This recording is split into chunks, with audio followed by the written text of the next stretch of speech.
भैन भाइयों वास्ते बड़ी जबरदस्त रेसिपी लेके आई हैं। मेरे बहन भाई वेख के हैरान ही रह गए सुचेसन के इस बाजी ने कितनी जबरदस्त रेसिपी साडे नाल शेयर की है।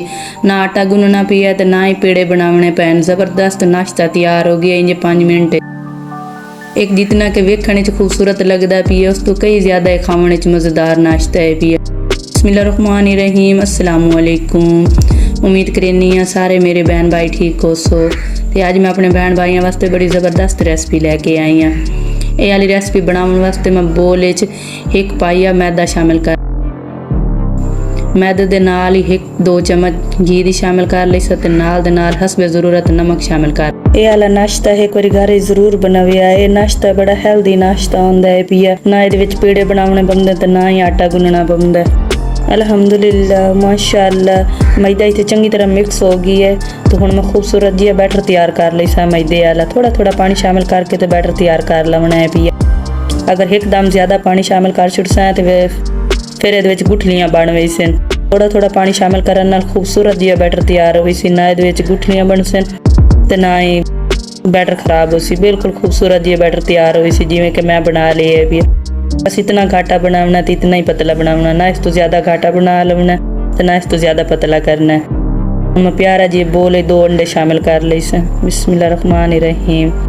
तो नाल दे नाल मैं ये कुछ वैजीटेबल शामिल कर ली सन। टमाटर, हरी मिर्च, बरीक कटे थोड़े जे प्याज हुण मैं शामिल कर ली सन। इस वीडियो नूं पूरा वेखना है। पूरा वेखण नाल ही पता चलता है इस बाजी ने किवें बनाया है ते किहड़े तरीके नाल इस रेसिपी नूं तैयार कीता है। पूरा वेखण नाल ही पता चलता है। नाल दे नाल कुछ पाउडर मसाले, चिली फ्लेक्स 1 चम्मच, हल्दी पाउडर, खुश्क धनिया, गरम मसाला थोड़ा जिहा, हसबे ज़रूरत नमक शामिल कर ली सा। हुण मैं अंडे वाला बैटर भी तैयार कर ली सा खूबसूरत जिहा। चंगी तरह मिक्स कर ली सा मसालियां दे नाल अंडे नूं। ਜਿਹੜੇ मेरे बहन भाइयों ने मेरे चैनल ਨੂੰ सबसक्राइब किया होया उन्हां दा मैं बहुत ज़्यादा शुक्र अदा करनी हाँ। जिन्होंने नहीं किया वो भी कर लेवें ताकि उन्हां तक भी आसान तो आसान रेसिपियाँ पहुँचदियाँ रहें। मैं अपने बहन भाइयों नाल छोटी जी रिक्वेस्ट करनी हाँ कि मेरी वीडियो नूं लाइक ज़रूर कर दिया करो। लाइक करें दो सानू काफ़ी सपोर्ट हो जाती है। सानू उम्मीद हो जाती है कि साडे बहन भाई साडी वीडियो वेंदे पैन, सानू सपोर्ट करेंदे पैन। साडी मेहनत दा सानू सिला मिल रही है पिया। सानू उम्मीद हो जाती है साडे बहन भाई साडी वीडियो वेंदे। हुण मैं फ्राई पैन 2 चम्मच घी दे शामिल करके फ्राई पैन हल्का जी ग्रीस कर ली सा। ते आधा कप मैं मैदे वाला बैटर ली सा तो फ्राई पैन ही शामिल कर ली सा। हल्का जी फ्राई पैन नूं घुमा के गोल जी रोटी की शेप दे लेना। अल्हम्दुलिल्लाह माशाअल्लाह कितनी खूबसूरत जी गोल जी रोटी बन गई है। ना कोई पेड़ा बनावना पिया तो ना ही कोई रोटी बेलनी पई है। ये बड़े आसानी नाल पराठे बन वेंदे ने। एक बार घर जरूर ट्राई करिया। मैनूं कमेंट करके दस्सिया है कि मेरे बहन भाइयों नूं मेरी ये रेसिपी किहो जी लगी है। इंशाअल्लाह मैं अपने बहन भाइयों नूं कमेंट का जवाब दे सा। इन मैं टोटल 4 तो 5 मिनट पका ली सा ताकि अंदर तक के पराठा बन जाए। अंदर तक ऑमलेट पराठा तो साडा तैयार हो जाए। इसका कलर कितना खूबसूरत आया पिया। जितनी के वेखने खूबसूरत लगती पई उस तो कई ज़्यादा खाने च मज़ेदार हो सन पराठे। हुण मैं इहदे उत्ते अंडे वाला बैटर शामिल कर ली सा।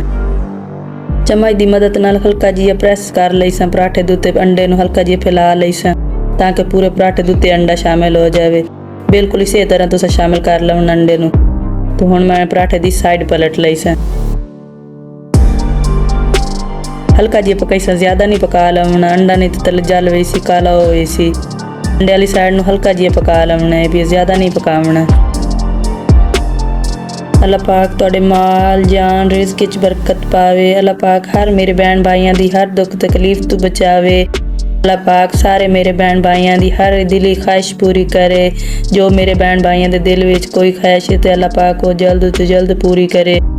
तो दोबारा तो मैं इसी तरह पराठे तैयार कर ली सा। मैं सारे पराठे इसी तरह तैयार कर ली सा। ये पराठे बनाना बहुत आसान है भी। ये कोई मुश्किल नहीं, कोई परेशानी नहीं लवनी।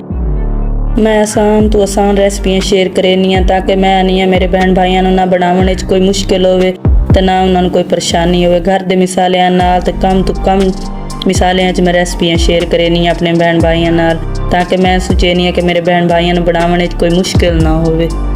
मैं तमाम पराठे इसी तरह तैयार कर लेना। ये ना कोई बनाने मुश्किल होई तो ना कोई बना। मैं उम्मीद करनी हाँ कि अज वाली रेसिपी सारे मेरे बहन भाइयों पसंद आई हो सी।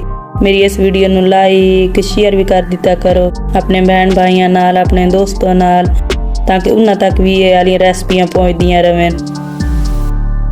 ਅੱਲਾਹ ਪਾਕ ਤੁਹਾਨੂੰ ਆਪਣੇ ਹਿਫਜ਼ੋ ਈਮਾਨ ਵਿੱਚ ਰੱਖੇ। ਅਗਲੀ ਵੀਡੀਓ 'ਚ ਮੁਲਾਕਾਤ ਹੋਸੀ। ਅੱਲਾਹ ਹਾਫਿਜ਼।